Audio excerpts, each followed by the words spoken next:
घने जंगल में अर्जुन धनुष और तीर लिए शिकार की तलाश में घूम रहा था। उसकी नजरें पेड़ों और झाड़ियों के बीच लगातार शिकार को ढूंढ रही थीं। तभी उसकी नजर एक सुंदर हिरण पर पड़ी। रुक जाओ, रुक जाओ, रुक जाओ, मुझे मत मारो। मेरा एक परिवार है, मेरे बच्चे भूखे हैं, मैं उनके लिए खाना लेने आया हूँ। अगर मैं घर नहीं पहुँचा तो मेरे बच्चे अनाथ हो जाएंगे। अर्जुन ने तुरंत धनुष नीचे कर लिया।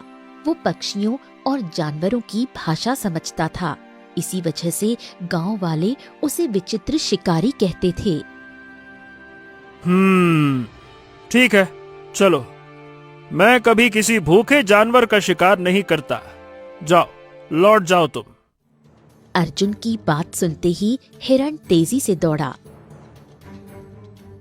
और उसकी आंखों के सामने से ओझल हो गया।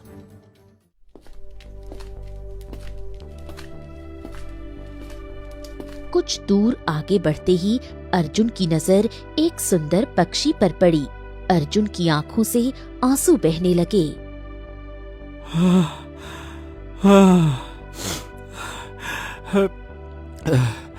क्या करूं? कसम से कह रहा हूं कि मैं इसे मारना तो नहीं चाहता, लेकिन मारे बिना भी रह नहीं सकता। अगर आज मैं राजमहल शिकार लेकर नहीं पहुंचा तो राजा विक्रम क्रोधित हो जाएंगे। माफ करना प्रभु, माफ करना। भारी मन से अर्जुन ने धनुष से तीर छोड़ दिया। तीर सीधे पक्षी के शरीर में धंस गया। पक्षी फड़फड़ाता हुआ पेड़ से नीचे गिर गया। अर्जुन धीरे धीरे वहां पहुंचा।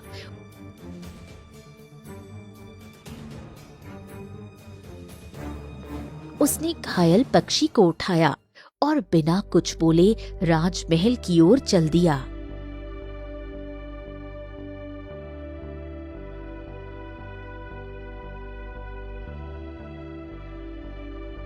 राजा विक्रम राज दरबार में बैठा हुआ था। तभी अर्जुन वहां पहुंचा।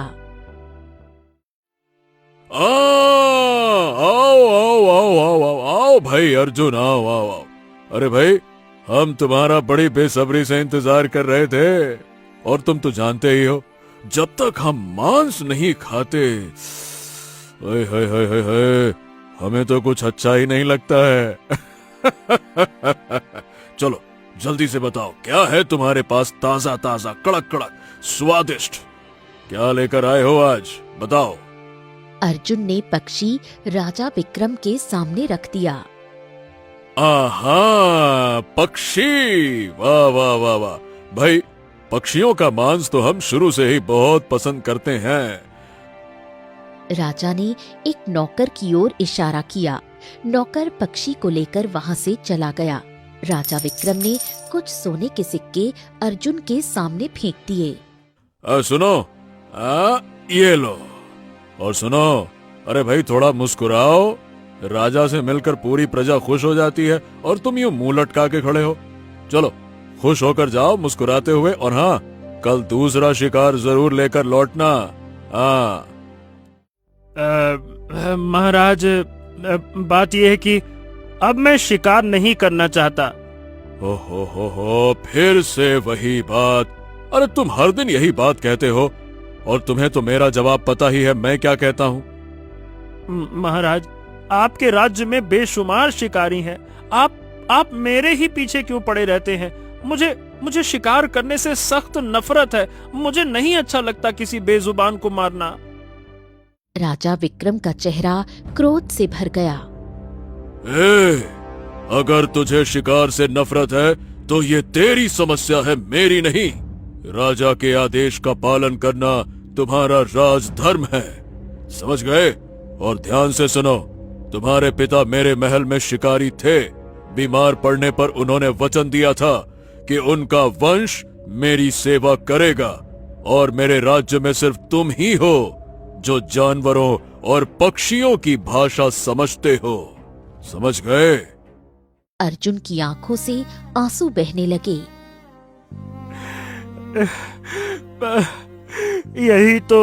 यही तो मेरा सबसे बड़ा दुख है महाराज। मैं उनके दुख को सुनता हूँ ना, फिर भी मुझे उनका शिकार करना पड़ता है। मुझसे तीर नहीं चलाया जाता। मेरा मन बहुत दुखी होता है। आप मेरी तकलीफ नहीं समझ सकते, मेरी बात समझिए। राजा विक्रम और अधिक क्रोधित हो गया। हो, कौन सी तकलीफ? अरे भाई, तुम्हारे काम के बदले में मैं तुम्हें रोज सोने के सिक्के देता तो हूँ। अब क्या तुम्हारे लिए राज्य न्यौछावर कर दूं? तकलीफ तकलीफ तकलीफ। कान खोलकर मेरी बात सुन लो। आइंदा इस विषय में मुझसे बात मत करना। अगर तुमने अपनी मनमानी की तो मैं तुम्हारे पूरे गांव को तबाह कर दूंगा। जाओ, निकलो यहाँ से। अर्जुन चुपचाप राज दरबार से बाहर निकल गया।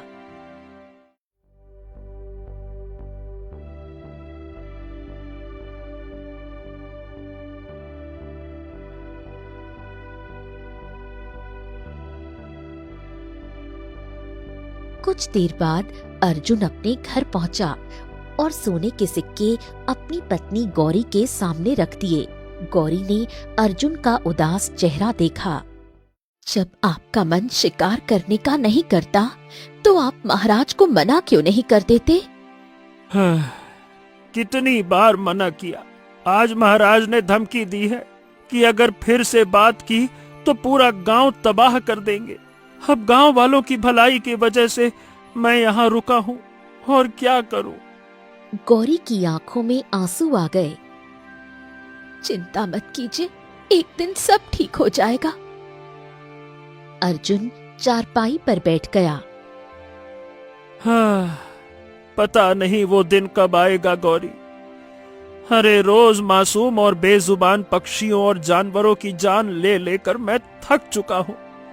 अब तो मुझे खुद से भी घृणा होने लगी है। मतलब मैं कितना बुरा इंसान हूँ कि मैं अर्जुन की आंखों से आंसू गिरने लगे। अगली सुबह अर्जुन नींद से उठा और चुपचाप जंगल की ओर चल पड़ा।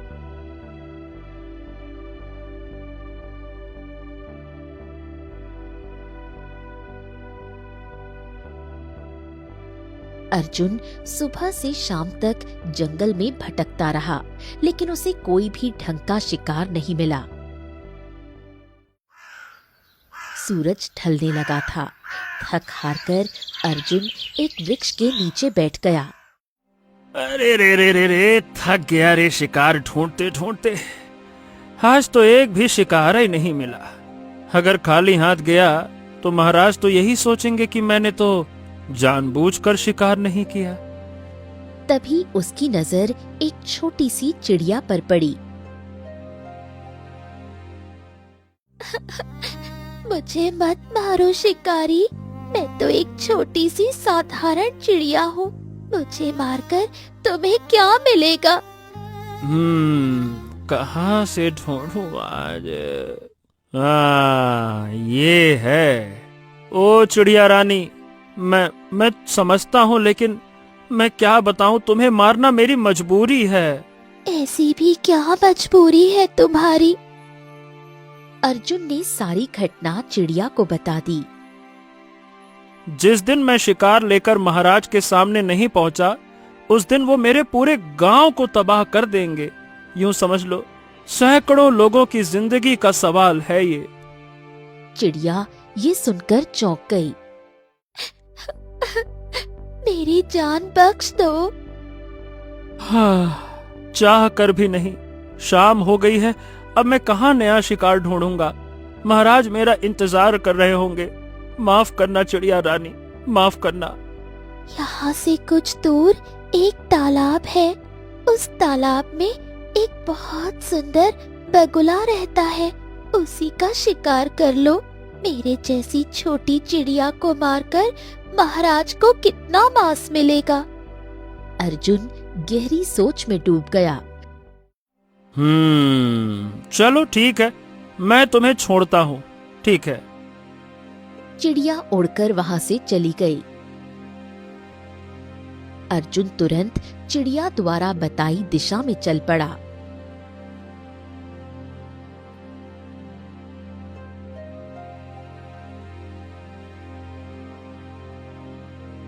बहुत दूर चलने के बाद उसको सामने एक सुंदर तालाब दिखाई दिया। तालाब में एक सुंदर बगुला टहल रहा था। उसे देखकर अर्जुन के मन में दया उमड़ आई। वाह वाह वाह, क्या बात है, कितना सुंदर बगुला है। हाँ, भला इसे कौन मारना चाहेगा। इसे तो मैं भी नहीं मारना चाहता, लेकिन मारना पड़ेगा। रुक जाओ, मुझे मारने की गलती मत करना। ये सुनकर अर्जुन चौंक गया। अरे, मैं जानवरों और पक्षियों की भाषा समझता हूँ, लेकिन तुम तो सचमुच मनुष्य की भाषा बोल रहे हो। आखिर कौन हो तुम? तभी पीछे से एक और आवाज उसके कानों में पड़ी। इसका रहस्य तुम बहुत जल्दी जान जाओगे। अर्जुन पलटा। उसके सामने एक सुंदर बगुला खड़ा था और पहले बगुले के पास खड़ा हो गया। जाकर महाराज से कहो कि आज कोई शिकार नहीं मिला। जाओ। अरे, लेकिन अगर महाराज ने ये सुन लिया, वो पूरे गांव में तबाही मचा देंगे। वो मैं क्या बोलूं, समझो। ऐसा कुछ नहीं होगा। तुम महाराज से बस इतना पूछना, क्या वो जानते हैं कि उनका पुत्र राजकुमार आदित्य कहाँ है? ये सुनकर अर्जुन चौंक गया। अर्जुन ने दोनों बगुलों को ध्यान से देखा। हाँ, मैं दावे के साथ कह सकता हूँ कि तुम दोनों कोई साधारण बगुले नहीं हो। तुम दोनों मनुष्य की आवाज में बोल रहे हो। कोई न कोई तो रहस्य है। खैर, चलो। इतना कहकर अर्जुन वापस महल की ओर चल पड़ा।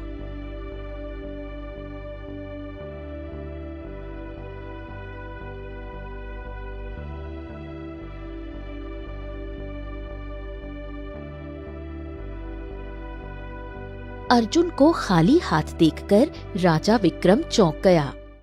अरे, ये क्या बात हुई अर्जुन? आज तुम खाली हाथ लौट आए? क्यों? तुमने शिकार नहीं किया ना? अर्जुन ने सारी घटना राजा को बता दी। महाराज, मैं उन दोनों बगुलों में से किसी एक का शिकार करना चाहता था, लेकिन उनकी बात सुनकर मेरे हाथ रुक गए और वो दोनों मनुष्य की भाषा में बोल रहे थे। महाराज। राजा विक्रम क्रोधित हो गया। ओहो, ये फालतू की बातें बकवास मत करो। मुझे लगता है कि उन दोनों बगुलों ने तुम्हें मूर्ख बना दिया और तुम यहाँ मूर्ख बनकर चले आए। क्योंकि तुम जानवरों और पक्षियों की भाषा समझते हो, इसीलिए तुम्हें लगा होगा कि वो इंसानों की भाषा में बात कर रहे हैं। हाँ हाँ हाँ महाराज, मैं जानवरों और पक्षियों की भाषा समझता हूँ, लेकिन वो अपनी ही भाषा में बोलते हैं तो मैं समझता हूँ। महाराज, आज तालाब में मुझे जो दो बगुले मिले ना, वो सचमुच में जैसे आप बोलते हैं, जैसे मैं बोलता हूँ, इंसानी भाषा में बोल रहे थे, जानवरों की भाषा में नहीं। राजा विक्रम का क्रोध और बढ़ गया। ओह, मैंने अपने पुत्र राजकुमार आदित्य को सोनपुर राज्य के राजा भैरव से मिलने भेजा है। वो वही है, समझ गए? तभी मंत्री दरबार में आया और धीरे से बोला। महाराज, अभी अभी गुप्तचर से सूचना मिली है महाराज। कैसी सूचना? राजकुमार आदित्य सोनपुर राज्य पहुंचे ही नहीं हैं। हाँ, राजा भैरव ने स्वयं ये संदेश भिजवाया है आप तक। मंत्री चला गया। राजा विक्रम के माथे पर चिंता की रेखाएं उभर आईं। हाँ?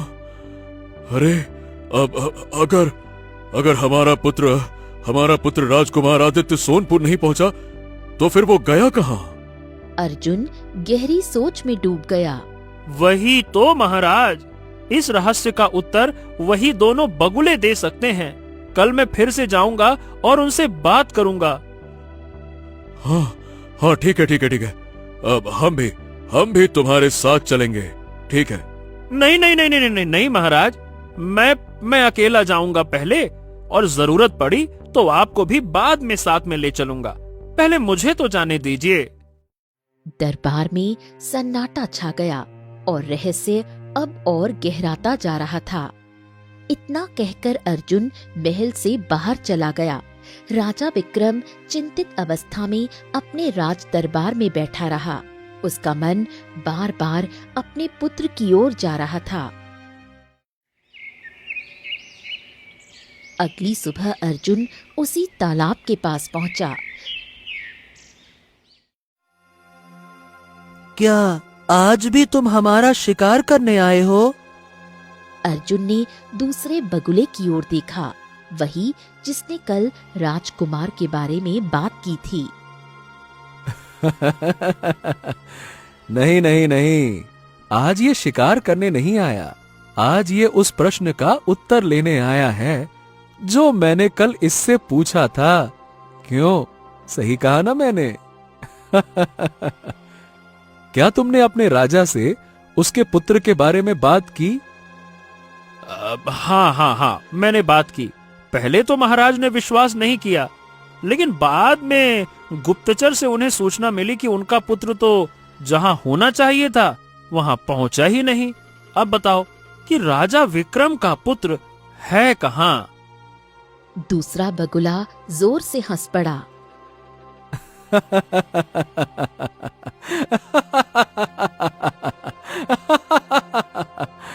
इतनी जल्दी क्या है, सब पता चल जाएगा, मगर इतनी आसानी से नहीं। यहां से दाहिनी दिशा में चले जाओ, बहुत दूर एक पहाड़ी मिलेगी। उस पहाड़ी पर एक साधु महाराज तपस्या में लीन रहते हैं। राजकुमार का रहस्य वही बताएंगे।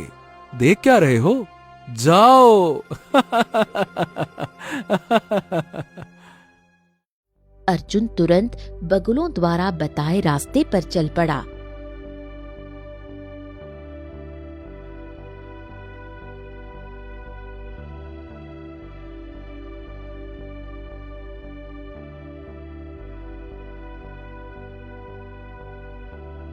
बहुत दूर पैदल चलने के बाद उसे एक ऊंची पहाड़ी दिखाई दी। पहाड़ी पर एक विशाल वृक्ष के नीचे एक साधु ध्यान में बैठे थे।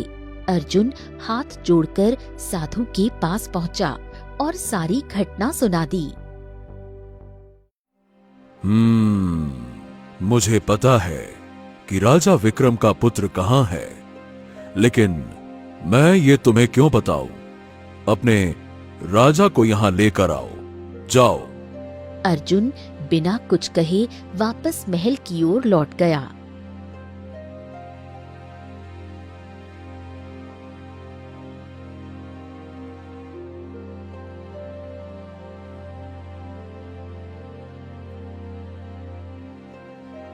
अर्जुन ने राजा विक्रम को सारी बात बता दी। हाँ हाँ, तो ठीक है, चलो, हम अभी चलने के लिए तैयार हैं। अभी चलो चलो।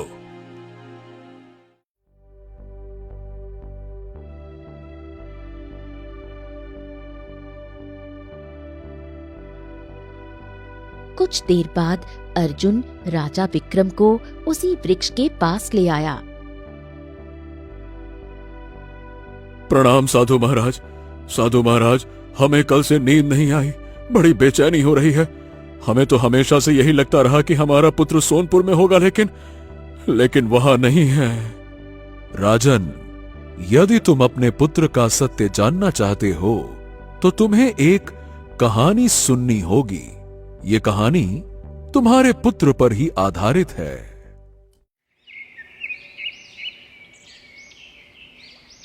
कुछ समय पहले राजकुमार आदित्य घोड़े पर सवार होकर सोनपुर की ओर जा रहा था। घने जंगल से गुजरते समय उसे तेज प्यास लगी। अरे बाप रे, काश यहाँ कोई तालाब होता। तभी उसकी नजर दूर एक तालाब पर पड़ी।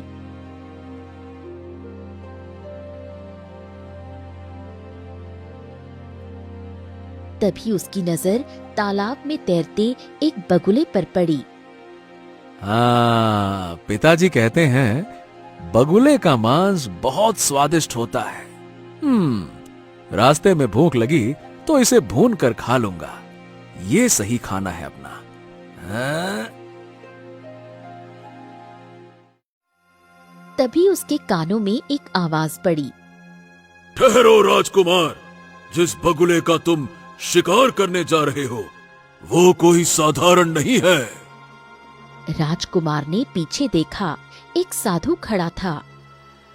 तुम्हारे पिता ने जंगल में आतंक मचा रखा है। कई निर्दोष जानवर और पक्षी अकाल मृत्यु का शिकार हो चुके हैं, लेकिन तुम, कम से कम तुम तो उनके जैसे मत बनो।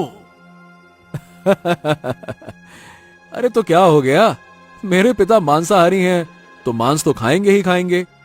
मांस खाना बुराई नहीं है राजकुमार, लेकिन हर प्राणी की हत्या करना अधर्म है। इस बगुले का शिकार मत करना, ये मेरी चेतावनी है।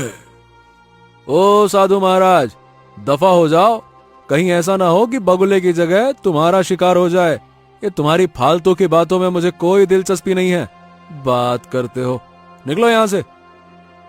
तभी बगुले ने रहस्यमयी स्वर में कहा, तुम्हें चेतावनी दी गई थी, अब तुम्हें इसका दंड भुगतना होगा। अगले ही पल बगुले की आंखों से रंग बिरंगी किरणें निकली। राजकुमार आदित्य चीख भी न सका। क्षण भर में वो स्वयं एक बगुले में परिवर्तित हो गया। साधु रहस्यमय मुस्कान के साथ वहां से चला गया। राजा विक्रम और अर्जुन सन्न रह गए। राजा विक्रम चौंक गया, उसके चेहरे का रंग उड़ गया। ओह, तो आपके कहने का मतलब ये है कि मेरे पुत्र को उस बगुले ने श्राप दे दिया और मेरा पुत्र स्वयं बगुले में बदल गया। साधु ने रहस्यमय दृष्टि से राजा की ओर देखा। हाँ बिल्कुल, आओ, मैं तुम्हें तुम्हारे पुत्र से मिलवाता हूँ। आओ, मेरे पीछे आओ। इतना कहकर साधु आगे बढ़ गया। अर्जुन और राजा विक्रम उसके पीछे पीछे चल पड़े।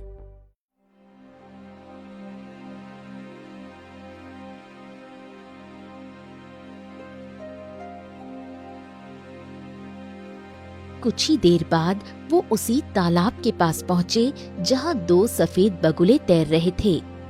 इन दोनों बगुलों में से एक तुम्हारा पुत्र है, ध्यान से देखो।